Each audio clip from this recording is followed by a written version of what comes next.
Јавната чистота во градот Кочани на ниско ниво, констатираше ВД градоначалникот Венко Крстевски. Ако некогаш Кочани беше најчист град, сега е еден од најзагадените, вели тој. Мора да се работи во централното градско подрачје, но проблем кој треба да се реши е и градската депонија во Кочани. Крстевски потенцираше дека носењето смет од останатите општини, со што Кочанската станува регионална депонија, е наметнат проблем. Додаде дека во наредниот период ќе иницира состанок со Министерството за животна средина со цел да се надмине ова.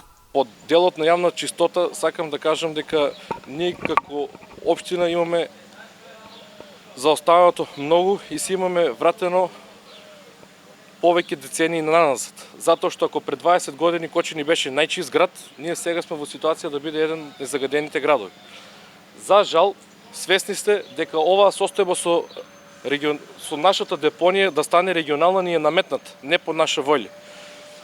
За таа цел ќе имам состанок што ќе го инициирам со Министерството за животна средина, се со цел изнаоѓање на квалитетно решение. За мене квалитетно решение ќе значи што е можно и побрзо затварање на истата депонија. Во изминатиот период ѓубрето од општините Виница, Чешиново, Блешево и Зрновци се депонира на градската депонија во Кочани, а за тоа се плаќа по 220 динари од метар кубен смет. Ова како одлука падна на последната средба на градоначалници на споменатите општини.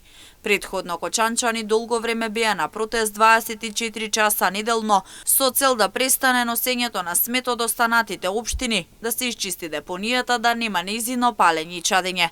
По договорот, соседните општини плаќаа на комуналното јавно претпријатие Водовод за да помогнат во одржувањето на депонијата во Кочани.